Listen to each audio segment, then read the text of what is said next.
तो कांग्रेस के नेताओं का मोह लगातार भंग होता नजर आ रहा है और ऐसे में यह सवाल उठना लाजमी है कि आखिर कांग्रेस 2024 की जो सियासी नया पार करने की बात कर रही है और एनडीए के सामने इंडिया गठबंधन को खड़ा करने की बात कर रही है, वो कैसे संभव हो पाएगा जब कांग्रेस के नेता ही कांग्रेस से दूरी बनाते नजर आ रहे हैं और भारतीय जनता पार्टी या अन्य राजनीतिक जाते दिखाई दे रहे हैं। आज समझने की कोशिश करेंगे। हमारे साथ कुछ मेहमान जुड़े हुए हैं, आपका तारुफ करा देते हैं। भूदेव शर्मा जी हैं, कांग्रेस के प्रवक्ता हैं। मनोज पंडित जी हैं, भारतीय जनता पार्टी के नेता हैं। प्रियंका पासवान जी हमारे साथ जुड़े हुए राजनीतिक विश्लेषक हैं। आप सभी मेहमानों का बहुत स्वागत है। भूदेव शर्मा जी, शुरुआत चर्चा की आपसे ही कर लेते हैं। लगातार जिस तरीके से कांग्रेस के नेता झटका देते नजर आ रहे हैं, कांग्रेस को एक एक करके नेता छोड़ते नजर आ रहे हैं पार्टी का साथ, ऐसे में इंडिया गठबंधन का जो दावा किया जा रहा है, कांग्रेस जो दावा कर रही है कि सियासी नया पार कर लेंगे 24 की, कैसे संभव होगा? योगेश जी, देखिए, सबसे पहले तो हमें ये समझना होगा कि जब चुनाव का समय होता है तो नेता, कुछ लोग, कुछ बड़े नेता होते हैं, वो इधर से उधर जाते हैं, उससे कोई फर्क नहीं पड़ता है। दूसरी बात, आपने कहा कि 2024 की नैया कैसे पार कर लेंगे। योगेश जी, अगर हमने थोड़ा सा भी मैथ पढ़ा है तो सीधी सी कैलकुलेशन है। भारतीय जनता पार्टी को 36% वोट मिला था, यानी कि एनडीए गठबंधन को। उसके अलावा दूसरी जो विपक्षी पार्टियां थी जो आज इंडिया गठबंधन में, उनको 63% वोट मिला था। जबकि एनडीए के साथ में पहले शिवसेना भी थी, डीएमके था, एआईडीएमके था, इतनी सारी पार्टियां छोड़ के गई, उन पर कोई चर्चा नहीं करता। और अगर आज अच्छी बात है कि चलो कांग्रेस से कोई जाता है, हमें खुशी होती है कि कांग्रेस के बारे में इतना सोचते हैं। लेकिन मैं आपको योगेश जी ये बताना चाहता हूँ कि देश की जनता जिताएगी।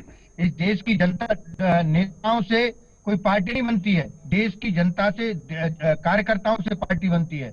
आज राहुल गांधी जी के साथ इस देश के युवा, इस देश के किसान, इस देश का मजदूर, जिनके लिए वो आज यात्रा कर रहे हैं, जिनके हकों की लड़ाई लड़ रहे हैं, वो सड़क से लेकर संसद तक, वो सब आज राहुल गांधी जी के साथ कंधे से कंधा मिलाकर के तैयार हैं। अगर जिनको अरे राहुल गांधी से कंधा मिलाकर के तैयार हैं आप, भूदेव जी कह रहे हैं। आम जनता, आप परसेंटेज गणित का आंकड़ा दे रहे हैं।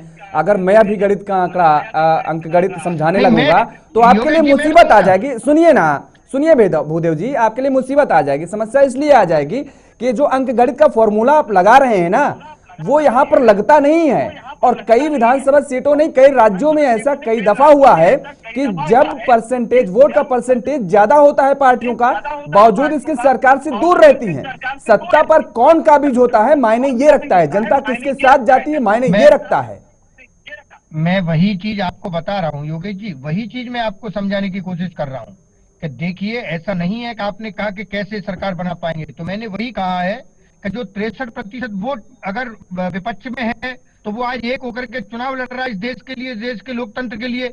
और अभी 5 राज्यों में जो चुनाव हुए आपने देखा, उसमें भारतीय जनता पार्टी से अधिक वोट कांग्रेस पार्टी को मिला।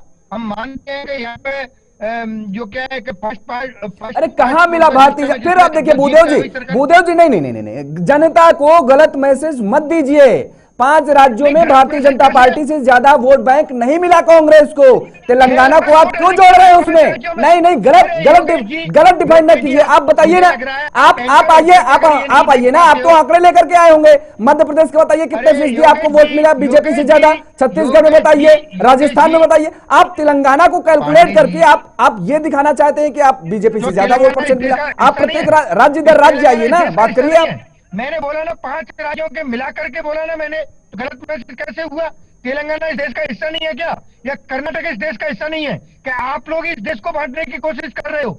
मैंने कहा कि हम हारे, कोई बात नहीं है, लेकिन हमारा वोटिंग जो परसेंटेज था, वोटिंग ओवरऑल था, वो भारतीय जनता पार्टी से अधिक था। तो आप ये कैसे कह सकते हो कि 2024 में इंडिया गठबंधन की सरकार नहीं बनेगी? अच्छा ठीक है, कमलनाथ जी को आप रोकेंगे कि नहीं रोकेंगे? एक सीधा सा सवाल, उसके बाद बीजेपी के पास आते हैं, मनोज पंडित जी के पास। रोक पाएंगे कमलनाथ जी को? क्योंकि जो चर्चाएं आ रही हैं, जो खबरें आ रही हैं, वो तो कांग्रेस के लिए नुकसानदेह है। पांडे जी, मैंने कहा कि देखिए, हमें पता है कि कमलनाथ जी जो क्या है, यूथ कांग्रेस पार्टी से जुड़े हुए हैं, जिससे हमने भी अपने करियर की शुरुआत की। जब मेरा जन्म नहीं हुआ था उस समय वो सांसद थे, और निश्चित तौर पर मुझे लगता है कि वो कांग्रेस पार्टी को छोड़ के नहीं जाएंगे। ये मीडिया की अफवाह है, उन्होंने भी कल न्यूज में देखा, दिग्विजय सिंह जी ने, जीतू पटवारी जी ने भी क्लियर किया उनसे बात करके, तो मुझे लगता नहीं है कि वो छोड़ के जाएंगे। और उसके अलावा भी देखिए, इस देश में लोकतंत्र है। मैं कहता हूं लोकतंत्र, जिसको जहां जाना है वो जा सकता है। यहाँ किसी को कोई आज ये तानाशाही जो भारतीय जनता पार्टी कर रही है विपक्ष के नेताओं को डरा धमका करके, तो वो कर सकते हैं, लेकिन कांग्रेस पार्टी के अंदर लोकतंत्र है। जो कांग्रेस पार्टी के साथ राहुल गांधी जी के साथ इस देश के संविधान को, इस देश के लोकतंत्र को बचाने के लिए लड़ना चाहता है वो लड़ सकता है, और जो डर रहा है वो जा सकता है, इसमें कोई दौरा नहीं है। लेकिन ठीक मैं है। आज फिर कहता हूं कमलनाथ जी कांग्रेस पार्टी को छोड़ करके कहीं जाएंगे, मैं ये दावे के साथ कहता हूं। ठीक है मनोज पंडित जी, क्या डीलिंग रही है, आप कुछ बता पाएंगे क्या दर्शकों को हमारे, क्योंकि लगातार सियासी अटकलें चल रही हैं, भारतीय जनता पार्टी की तरफ से भी कुछ स्पष्ट नहीं किया जा रहा। कमलनाथ जी भी ना तो इस खबर का खंडन कर रहे हैं और ना वो ये कह रहे हैं कि हम बीजेपी में ज्वाइन भी हो रहे हैं, दोनों बातें नहीं कह रहे हैं। देखिए योगेश जी, ये लोकतंत्र है, हर व्यक्ति को अपना भविष्य तय करने का, चुनने का अधिकार है। कमलनाथ जी भी इस भारत में रहते हैं, उनको भी अधिकार है, उनसे अधिकार छीना नहीं गया, कांग्रेस छीन नहीं सकती उस अधिकार को। ठीक है, बहुत सीनियर नेता है कमलनाथ जी, और पूरा जीवन उनका कमलनाथ जी का कांग्रेस में गुजरा।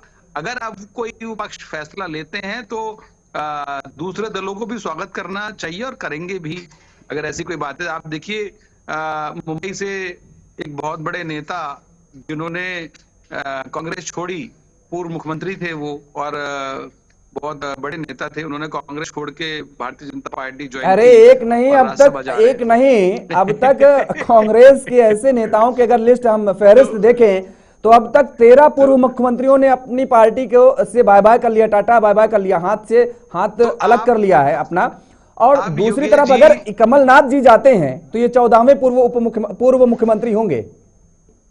तो योगेश जी, जो कांग्रेस के मेरे मित्र कह रहे हैं, उन्हें कम से कम ये आत्ममंथन करने की आवश्यकता है कि ऐसा हो क्यों रहा है। जो लोग, मुख्यमंत्री कोई छोटी पोस्ट नहीं होती, मुख्यमंत्री एक प्रदेश का मालिक होता है, सर्वे सर्वा होता है, और अगर वो कोई मुख्यमंत्री कोई ऐसे फैसले ले रहे हैं तो कहीं ना कहीं इनके संगठन में, इन सिस्टम में कोई प्रॉब्लम है। तो प्रॉब्लम को अगर डिटेक्ट करेंगे तो वो कह रहे हैं संगठन में साहब तो सब कुछ ठीक ठाक है, लेकिन आपके पास जो हथियार है, हथियार रूपी, एजेंसियां रूपी जो हथियार है, CBI, ED, income tax, IT, ये जो एजेंसियां हैं, उनके सहारे कांग्रेस के नेताओं को तोड़ा जा रहा है, अन्य राजनीतिक दलों को तोड़ा जा रहा है और अपनी पार्टी में उनको लाया जा रहा है। ये डरा धमका कर, ये लगातार बयान आ रहे हैं कांग्रेस के नेताओं के। इनके पास और क्या, आज क्या बताएंगे? ये बताएंगे क्या हमारी कमियां हैं, हम समावेश नहीं बना पा रहे हैं, हम चीजें नहीं बना पा रहे हैं। अभी आचार्य प्रमोद कृष्णन क्या बोला उन्होंने? भाई आप बताइए, जिन्होंने ये बोला कि मैंने ये वचन लिया था, ये संकल्प लिया था कि मरते दम तक मैं कांग्रेस में रहूंगा और कांग्रेस कभी छोड़ूंगा नहीं, और मुझे कांग्रेस ने बाहर निकाल दिया, मैं आज अभी आजादी से सांस ले सकता हूं। तो ये ऐसे लोग हैं जिन्होंने, अच्छा, ये कमलनाथ जी पे जो आप आरोप लगाते रहे हैं, जो लगातार हमला बोलते रहे हैं, अगर बीजेपी में शामिल होते हैं तो वो सब कुछ धुल जाएगा, पाक साफ हो जाएंगे? नहीं देखिए, आप देखिए योगेश जी, जो एजेंसीज हैं वो इंडिपेंडेंट काम करती हैं। उन एजेंसीज में कोई ऐसा थोड़ी है कि यहाँ आ जाएंगे तो जांच नहीं होगी, या जो आपने किया उसका कुछ होगा नहीं। वो सब कुछ होगा, जो सुचारू रूप से जैसे चलेगा वो चलेगा। पर लेकिन आप ये देखिए कि आप अपने सिस्टम में आज, अभी देखिए चुनाव सिर पर है, राहुल गांधी जी न्याय यात्रा निकाल रहे हैं पूरे देश में। चुनाव को कौन देखेगा, चीजें कौन करेगा? और देश को एक ऐसा प्रधानमंत्री जिन्होंने ये कहा, पार्लियामेंट सत्र चालू होने से पहले उन्होंने कहा कि आप ये व्यक्तिगत हमले अगर बंद कर देंगे, आप जनता के हित की बात करेंगे, आप देश को आगे बढ़ाने की बात करेंगे, तो जनता बिल्कुल सोचेगी आपके विषय में। पर लेकिन आपको इस बात से फुर्सत नहीं मिलती कि कौन ओबीसी है, कौन एससी है, कौन एसटी है, किसकी कितनी वोट होनी चाहिए। मतलब आप जो व्यक्तिगत हमले करते हैं, उन व्यक्तिगत हमलों से अगर आप बाहर आएंगे तो जनता ठीक है, बीजेपी लगातार ये कह रही है कि मतलब व्यक्तिगत हमलों से दूर जाए। खास तौर पर अगर बीजेपी के हम प्रधानमंत्री नरेंद्र मोदी का जिक्र करें, वो अभी हमने आपको सुनवाया भी। प्रियंका पासवान जी, अब आपसे समझना हम चाहेंगे कि ये जो भगदड़ मची हुई है कांग्रेस में, अगर हम अन्य विपक्षी दलों का जिक्र भी करें, लेकिन इस दौर में खासतौर पर कांग्रेस का हम जिक्र कर रहे हैं, कांग्रेस को लेकर चर्चा कर रहे हैं, क्या वजह मानी जाए?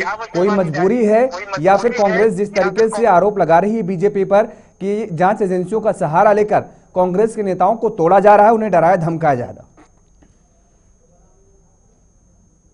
जी देखिए, अगर यहाँ पे बात हो रही है, मैं यहाँ पे अभी आपके ही चैनल पे मैंने देखा कि प्रधानमंत्री जी देश के सर्वे सर्वा वो ये बोल रहे हैं कि कांग्रेस हम लोग के खिलाफ विरोध जो लोगों में पैदा कर रही है, झूठी अफवाहें पैदा कर रही है, और ये सारी चीजें अगर वो ये सारी चीजें करके वो बीजेपी के खिलाफ लोगों को भड़का रही है, तो मैं ये समझना चाहती हूँ कि इतना डर बीजेपी में आखिर क्यों है? इतना डर बीजेपी में क्यों हुई? बीजेपी तो एक तरफ बोलती है हम 400 पार चले जाएंगे, हम कांग्रेस हमारे आगे कुछ भी नहीं है, और उसको तोड़ने की बातें करते हैं। तो आखिर मतलब ये डर बीजेपी में क्यों है? क्यों नहीं वो निष्पक्ष जो चुनाव हो रहा है, चुनाव पे वो क्यों नहीं भरोसा करते? क्यों सीबीईडी और अन्य जांच एजेंसियों का वो प्रयोग करते हैं? क्यों जो आज मैं कितने सीएम गए, कितने सीएम बीजेपी, मुझे तो लगता है कि अब सारा बीजेपी कांग्रेस में हो गया है। तो अब यहाँ पे अगर वो जो यहाँ से लोग निकल के मतलब जा आप रहे हैं, ये तो कह रही रीजन हैं कि क्या भारतीय है? जनता पार्टी जिस कांग्रेस मुक्त भारत की बात करती थी, अब कांग्रेस युक्त बीजेपी खुद हो गई है। आप खुद देखिएगा उसमें 75%, मुझे लगता है 70% तो कांग्रेस युक्त बीजेपी है वो। और अभी भी जो चीजें हैं जारी, तो वो भी इसी ओर दर्शाता है। लेकिन बात ये है कि अगर बीजेपी वाकई अगर उसको लगता है 400 पार वो चली जाएगी, 400 पार चली जाएगी, तो उनके अंदर ये डर क्यों बैठा हुआ है? हेमंत सोरेन एक देश लोकतंत्र में पहले सिटिंग सीएम होंगे, हेमंत सोरेन, जिन्होंने जो बीजेपी के आगे झुके नहीं और उनको अरेस्ट किया गया। अब ये कैसा लोकतंत्र है? ये सिर्फ और सिर्फ सीधे सीधे तानाशाही है, राजशाही है। लोकतंत्र में विश्वास नहीं करते। बीजेपी जितना बोलती है किसी भी चीज को, संविधान लोकतंत्र, वो उसी चीज को खत्म कर देती है। जहां तक जो भी असेसमेंट ये है, वो उसी चीज को खत्म कर देती है। वो लोकतंत्र खत्म करना चाहती है। अगर लोकतंत्र खत्म करना चाहती है, भाई अपना आराम से। आप क्यों, मतलब आपने ईडी का इतना ज्यादा बढ़ा दिया, आप सब सिटिंग सीएम और सारे लोगों में आप डर देखिए। अगर अभी आप कमलनाथ जी की बात करें और लोगों की बात करें, भाई इनके पास पैसा है, इनके पास चीजें, भाई वो बचाना है अपनी चीजें, तो भाई हमारे जैसे लोग तो कहाँ जाएंगे? हम तो सीधा जो बोलते हैं, लड़ना है, हमें लड़ना है। और वास्तविक में ठीक है, इन देश एजेंसियों का को लेकर के नागरिक आपके भी ही तमाम तरीके के आप भी सवाल खड़े कर रही हैं, और ये कह रही हैं कि जिस तरीके से नहीं, कांग्रेस आ देश रहे का हैं आपके पास आएंगे, देश का मनोज जी आएंगे, नागरिक ही मनोज जी देश आएंगे। का भविष्य तय करता है, और देश का नागरिक ही लोकतंत्र और संविधान बचाएगा। जाहिर तौर पर संविधान और लोकतंत्र देश का नागरिक ही बचाता है, और आप मतदान अपने मताधिकार का प्रयोग करके वो जनमत दे करके सरकार का चयन भी करता है। आएंगे आपके पास मनोज जी, लेकिन यहाँ पर एक छोटे से ब्रेक का वक्त हो चला है। यहाँ पर ब्रेक के लिए रुक रहे हैं, ब्रेक के बाद फौरन हाजिर हो रहे हैं।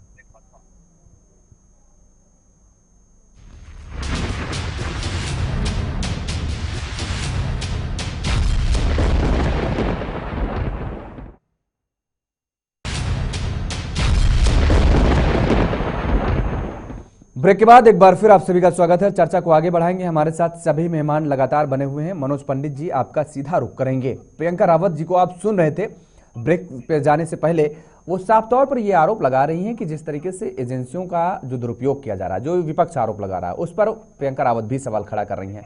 अब सवाल यहाँ पर यह उठ रहा है कि यदि आप सक्षम है 400 पार में, तो फिर आपको विपक्ष के नेताओं को तोड़ने की जरूरत क्या पड़ रही है? या फिर अगर नहीं भी तोड़ रहे हैं, वो स्वतः आ रहे हैं, तो क्या मजबूरी ऐसी पड़ रही है? ये रावत जी वो सवाल उठा रही हैं।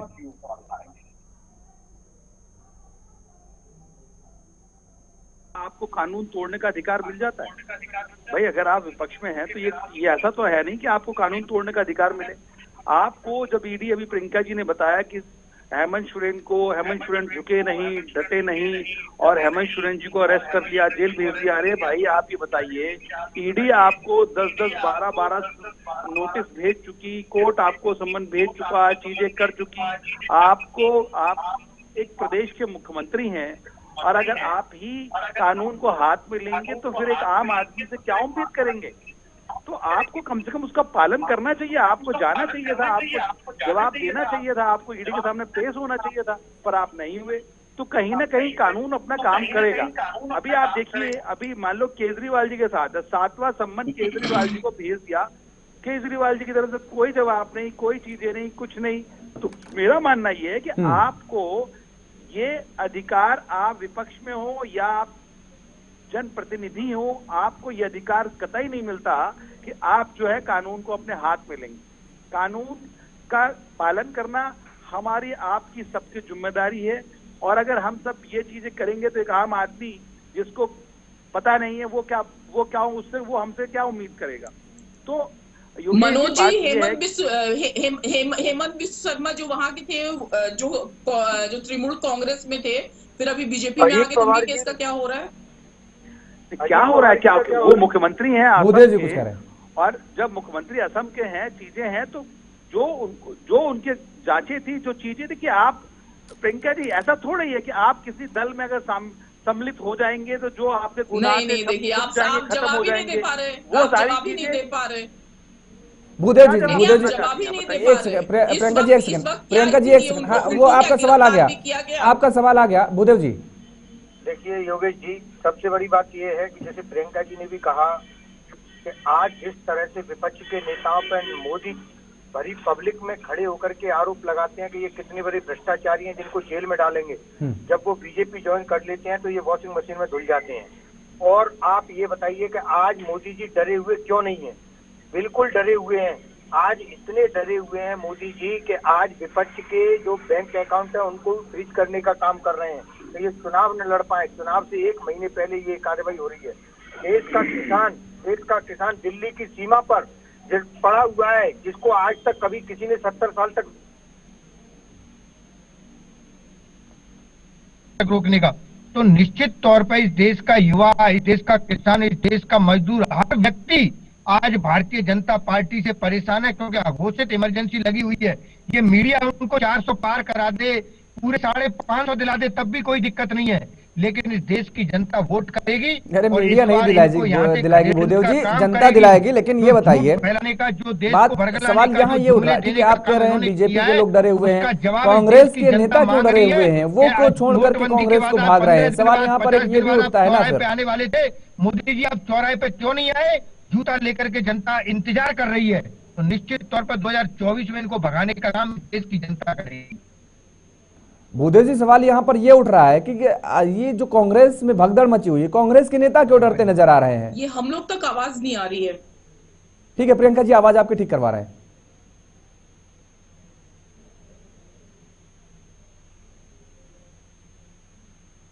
भूदेव जी आवाज आ रही है? मनोज पंडित जी आपको क्या मुझे आवाज नहीं आ रही है उधर से? चलिए, आवाज नहीं मिल पा रही है, तो सवाल यही उठ रहे हैं कि आखिर क्यों भगदड़ मची हुई है, किन बड़े नेताओं ने कब कब कांग्रेस का साथ छोड़ा, वो तस्वीरें आप देख पा रहे हैं। अश्विनी कुमार जो कि फरवरी में 2022 में उन्होंने कांग्रेस का साथ छोड़ा, रिपुन बोरा अप्रैल 2022, हार्दिक पटेल ने भी कांग्रेस का साथ 2022 में छोड़ा। तो लगातार जो कांग्रेस के नेताओं की जो भगदड़ मची हुई है, कांग्रेस का हाथ का साथ छोड़ करके कांग्रेस के जो नेता हैं वो भारतीय जनता पार्टी का दामन थामते नजर आ रहे हैं या अन्य राजनीतिक दलों में शामिल होते नजर आ रहे हैं। दरअसल लोकसभा चुनाव से ठीक पहले जिस तरीके से हम मिलिंद देवड़ा का जिक्र करें महाराष्ट्र में या अन्य नेताओं का जिक्र करें, वो पार्टी का साथ छोड़ने के बाद अन्य राजनीतिक दलों में वो शामिल हो गए। और अब मध्य प्रदेश के पूर्व मुख्यमंत्री कमलनाथ को लेकर के भी लगातार सियासी बाजारों में चर्चाएं तेज हैं कि वो आज रात को या आज देर रात तक या फिर कल या 2-4 दिन के अंदर हो सकता है भारतीय जनता पार्टी का दामन थाम ले।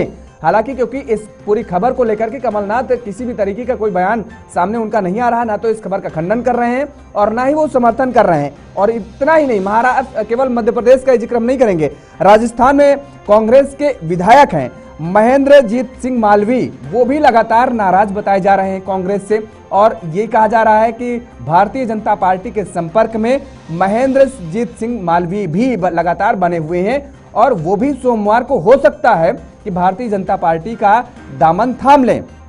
मनीष तिवारी जो कि कांग्रेस के दिग्गज नेता हैं, प्रवक्ता हैं कांग्रेस के, मनीष तिवारी को लेकर के भी लगातार संशय बरकरार है। ये कहा जा रहा है कि मनीष तिवारी की भी कांग्रेस से नाराजगी है और लगातार कांग्रेस के जो नेताओं की तरफ से बयान सामने आ रहे हैं उनकी तरफ से भी ये बात कही जा रही है। राजस्थान के विधायक महेंद्रजीत सिंह मालवी का हम जिक्र कर रहे हैं, वो लगातार ये बात मीडिया के सामने आकर के कह रहे हैं कि कांग्रेस में दरअसल कुछ नेताओं के बीच में पूरी पार्टी अब घिर चुकी है। भूदेव शर्मा जी, यही वजह आपके नेता बता रहे हैं आपका साथ छोड़ने की। नहीं योगेश जी, देखिए मैंने शुरुआत में भी कहा था कि नेताओं को जनता नेता बनाती है। अब अगर उनको किसी भी तरह की अगर प्रॉब्लम काम है वो किसी भी पार्टी में जा सकते हैं। जब कोई पार्टी छोड़ता है तो वो यही आरोप लगाता है। आपको फिक्स आरोप पता है कि भारतीय जनता पार्टी में जानी है तो क्या आरोप लगाने हैं, क्योंकि भारतीय जनता पार्टी की विचारधारा सभी को पता है। अगर आपको भारतीय जनता पार्टी में रहना है तो हिंदू मुस्लिम करना है तो वहां जाते हैं तो यही करते हैं कि हिंदू विरोधी है कांग्रेस पार्टी, ये विरोधी है। लेकिन मैंने आपको बताया योगेश जी, देश आप कह रहे हैं जनता हिंदू राहुल मुस्लिम गांधी भारतीय के जनता साथ है। पार्टी के नेताओं को करनी है। जयराम रमेश जी वाराणसी में थे तो उनसे पूछा गया कि कमलनाथ की नाराजगी चल रही क्या, तो उन्होंने कहा कि भाई मैं कमलनाथ पे बात नहीं करता, मैं काशी विश्वनाथ पे बात करता हूं। तो क्या गलत इस बयान को आप कैसे देख रहे हैं? कमलनाथ नहीं, कमलनाथ जी अपनी बात बताएंगे, कमलनाथ जी अपनी बात बताएंगे, इस पर जयराम रमेश जी क्या बोलेंगे? आप बताइए, इसमें कौन सा बात है? आप बताइए योगेश जी, कमलनाथ जी क्या पार्टी के, क्या ये कमलनाथ बताइए जी मुख्यमंत्री कैंडिडेट नहीं थे क्या एमपी में? नहीं, आप ये बताइए भारतीय ठीक है, जनता पार्टी आप से अब ये कह रहे हैं नहीं वो कमलनाथ जी बताएंगे। अरे भाई आपने क्या बताने बैठे हैं ये बताइए ना, आप भी कुछ बताने बैठे हैं यहाँ पे। डीएमके, एआईडीएमके, ये सारी चीजें चली गई तो डिबेट नहीं हुआ।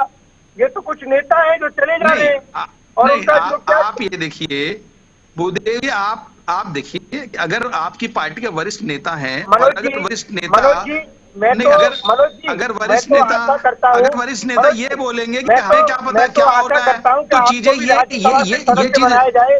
कांग्रेस पार्टी से जो नेता आ रहे हैं वो सभी राज्यसभा से उनको राज्यसभा का लालच देकर या सीएम का या मंत्री पद का लालच देकर के भारतीय जनता पार्टी लेके आ रही है। हम तो आशा करते हैं कि आप जैसे जो कार्यकर्ता है जो इतने दिन से पार्टी में लगे हुए हैं, इनको कुछ मौका देना चाहिए। जी आप मेरी बात देखिए, आपके मुंह में घी शक्कर, आप समझिए।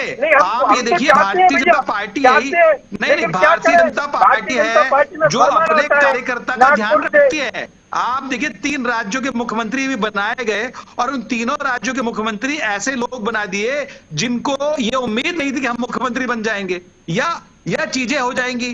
तो आप ये देखिए भारतीय जनता पार्टी है कि जहां पर नंबर आता है, ये प्राइवेट लिमिटेड कंपनी है मेरे मित्र, जो भारतीय जनता पार्टी, मेरे मित्र, ये प्राइवेट लिमिटेड कंपनी नहीं है कि जहाँ राहुल गांधी ही सब कुछ रहेंगे या सोनिया गांधी ही सब कुछ रहेंगी और चीजें ऐसे चलेंगी, तो वो चीजें नहीं है। यहाँ पर ये कार्यकर्ताओं की पार्टी है। आप ये देखिए देश के गृह मंत्री भी पर्चा बांटते हैं रोड पर जब चुनाव होता है दिल्ली में या पूरे देश में कहीं भी चुनाव होता है। यहाँ पर तो ये कार्यकर्ताओं की पार्टी है या हर व्यक्ति खून पसीने से मेहनत करता है, सभी पार्टियां खून पसीने से सींचते हैं कार्यकर्ता, और कार्यकर्ता उस पार्टी को फर्श से अर्श तक ले जाते हैं और मजबूत करने का काम करते हैं। जब संगठित होकर के कार्यकर्ता काम करते हैं एकजुटता के साथ तो पार्टी भी बड़ी आकार लेती है और राज्यों में, केंद्र में सत्ता भी हासिल करती है और राज्य भी करती है। लेकिन कांग्रेस को कहीं ना कहीं आत्ममंथन करने की इस दौरान जरूरत है कि आखिर क्या वजह है कि उनके खुद के नेता बागी होते नजर आ रहे हैं और विपक्षी दल अगर हम कहें कांग्रेस का तो खासतौर पर भारतीय जनता पार्टी से ज्यादा मुश्किलें अब उनके खुद के नेता कांग्रेस के लिए बढ़ाते नजर आ रहे हैं। इस पर भी कहीं ना कहीं आत्मचिंतन करने की जरूरत है। फिलहाल समय का अभाव है, चर्चा को यहीं पे विराम देंगे। आप सभी मेहमानों का हमारे साथ जुड़ने के लिए बहुत बहुत शुक्रिया, बहुत धन्यवाद। तो लगातार कमलनाथ को लेकर के सवाल उठ रहे हैं कि आखिर कमलनाथ क्या भारतीय जनता पार्टी का दामन थामेंगे क्या, क्योंकि कमलनाथ, हमने पहले भी बताया कि इस खबर को लेकर के न तो खंडन कर रहे हैं और ना ही इस खबर की पुष्टि कर रहे हैं, लेकिन केवल कमलनाथ पर यहां पर खबर नहीं टिकी हुई है। कमलनाथ के साथ कांग्रेस के और भी कई दिग्गज नेता हैं जो कांग्रेस का दामन छोड़ सकते हैं और भारतीय जनता पार्टी या अन्य राजनीतिक दल के साथ वो जा सकते हैं। अगर ऐसा हुआ तो कांग्रेस के लिए 2024 की नया पार करना और भी मुश्किल हो सकती है। मेरे साथ फिलहाल इतना ही। खबरों के लिए आप देखते रहिए JK24/7 न्यूज। नमस्कार।